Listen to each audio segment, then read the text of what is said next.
বাংলাদেশের রাস্তায় এমন একটি বাস আছে যেটি কয়েক দশক ধরে দেশের মহাসড়কে নিজের আধিপত্য ধরে রেখেছে। অনেক নতুন মডেলের বাস বাংলাদেশে এসেছে, আধুনিক প্রযুক্তি এসেছে, এসি বাসের সংখ্যাও বেড়েছে, নন এসি থেকে বাস স্লিপার পর্যন্ত চলে গিয়েছে। কিন্তু তারপরও যখন নন এসি বাসের কথা ওঠে তখন এক নাম সবার আগে উচ্চারিত হয়, হিনো 1J।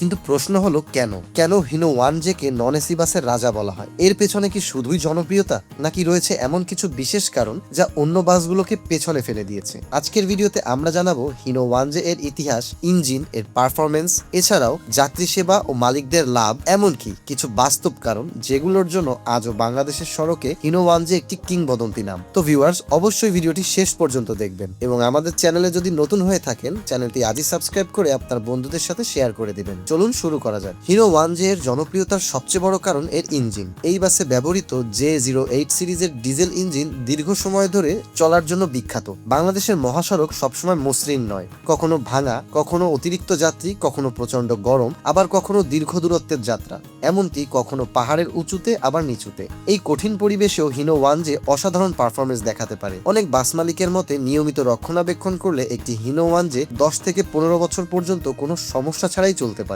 এই নির্ভরযোগ্যতাই হিনোকে অন্যদের থেকে আলাদা করেছে। এবারে যদি রাস্তার কথা বলি, সমতল রাস্তা বাদ দিয়েও বাংলাদেশে রয়েছে অনেক পাহাড়ি রুট। বিশেষ করে চট্টগ্রাম, বান্দরবান, খাগড়াছড়ি, রাঙামাটি, সিলেট এই অঞ্চলের কিছু রাস্তায় বাস চালানো বেশ কঠিন। এই জায়গাগুলোতেও হিনো 1J তার শক্তিশালী টর্কের কারণে খুব ভালো পারফর্ম করে। ভারী লোড নিয়েও বাসটি সহজেই গতি ধরে রাখতে পারে। এ কারণে অনেক পরিবহন কোম্পানি দীর্ঘদিন ধরে হিনো 1J এর উপর ভরসা করছে। এছাড়াও একটি বাস যতই ভালো হোক না কেন, যদি তার পার্টস সহজে পাওয়া না যায় তবে মালিকদের জন্য এটি অনেক বড় সমস্যা। হিনো 1J এর ক্ষেত্রে এই সমস্যা কোনোভাবেই অস্তিত্ব রাখে না। বাংলাদেশের প্রায় সব বড় ছোট শহরে এর যন্ত্রাংশ পাওয়া যায়, ফলে কোনো সমস্যা হলে মেরামতও দ্রুতই করা সম্ভব। এতে করে বাস দীর্ঘ সময় গ্যারেজেও পড়ে থাকে না। বাংলাদেশের অধিকাংশ অভিজ্ঞ বাস মেকানিক হিনো 1J সম্পর্কে ভালো ধারণা রাখেন, ফলে বাসে কোনো ত্রুটি দেখা দিলে দ্রুতই তার সমাধান করা সম্ভব। আধুনিক বাসে ইলেকট্রনিক সিস্টেম বেশি থাকায় ছোট সমস্যাও বড় খরচের কারণ হয়ে দাঁড়ায়। কিন্তু হিনো 1J এর ডিজাইন তুলনামূলকভাবে সহজ হয়, মেরামতও সহজ, যেটি মালিকদের খরচও কমিয়ে দেয়। এবারে যদি জ্বালানির কথা বলি, বাস ব্যবসায় সবচেয়ে বড় খরচগুলোর একটি হচ্ছে এই জ্বালানি। হিনো 1J তুলনামূলকভাবে ভালো ফুয়েল ইকোনমি দিতে পারে, অর্থাৎ একই দূরত্ব অতিক্রম করতে প্রতিদ্বন্দ্বী বাসের তুলনায় কম জ্বালানি খরচ হতে পারে। দীর্ঘমেয়াদে এটি মালিকদের জন্য অনেক বড় লাভের বিষয়। এ কারণেই অনেক পরিবহন কোম্পানি বছরের পর বছর হিনো ব্যবহার করে আসছে। নন এসি বাস হওয়া সত্ত্বেও হিনো 1J যাত্রীদের কাছে বেশ জনপ্রিয়। এর সাসপেনশন তুলনামূলকভাবে আরামদায়ক, রাস্তার ছোটখাটো ঝাঁকুনি ভালোভাবে সামাল দিতে পারে। এবারে আসি একটু টাকা পয়সার ব্যাপারে। বাস ব্যবসায় লাভই কিন্তু শেষ কথা। হিনো 1J মালিকদের কাছে জনপ্রিয় হওয়ার অন্যতম কারণ হচ্ছে এর লাভজনক অপারেশন, কম ব্রেকডাউন, সহজ রক্ষণাবেক্ষণ, সহজে পার্টস পাওয়া এবং ভালো জ্বালানি দক্ষতা। সব মিলিয়ে এটি একটি অর্থনৈতিকভাবে লাভজনক বাস। ফলে অনেক মালিক নতুন বাস কেনার সময়ও হিনো এর দিকেই বেশি ঝুঁকে পড়েন। হিনো 1J শুধু একটি বাস নয়, এটি বাংলাদেশের পরিবহন খাতের একটি গুরুত্বপূর্ণ অধ্যায়।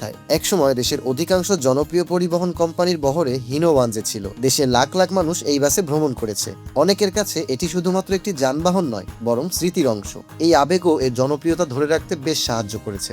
অনেক বাসই বাজারে আসে, কয়েক বছর জনপ্রিয় থাকে, তারপর হারিয়ে যায়। কিন্তু হিনো 1J কয়েক দশক ধরে নিজের অবস্থান ধরে রেখেছে। এটি প্রমাণ করে যে বাসটি শুধু জনপ্রিয় নয়, বাস্তব ক্ষেত্রেও সফল। যে বাস বছরের পর বছর দেশের বিভিন্ন রুটে নির্ভরযোগ্য সেবা দিতে পারে তাকে রাজা বলাটা কোনো দিক থেকেই অযৌক্তিক নয়। বাংলাদেশে এমন অনেক বাস কোম্পানি আছে যারা নন এসির ক্ষেত্রে হিনো 1J কে বেশি প্রাধান্য দেয়, আবার এমনও কোম্পানি আছে যাদের নন এসি বাসে শুধুমাত্র হিনো 1Jই আছে। তো বন্ধুরা, এখন নিশ্চয়ই বুঝতে পারছেন কেন হিনো 1J এত বছর পরেও বাংলাদেশের নন এসি বাস জগতের কিংবদন্তি হিসেবে পরিচিত। আপনার কি কখনো হিনো 1J ভ্রমণ করার অভিজ্ঞতা হয়েছে? আপনার অভিজ্ঞতা অবশ্যই কমেন্ট করে জানাতে ভুলবেন না। ভিডিওটি যদি ভালো লাগে একটি লাইক দিয়ে আপনার বন্ধুদের সাথে অবশ্যই শেয়ার করে দিন। আজকের মতো এখানেই বিদায়। আল্লাহ হাফেজ।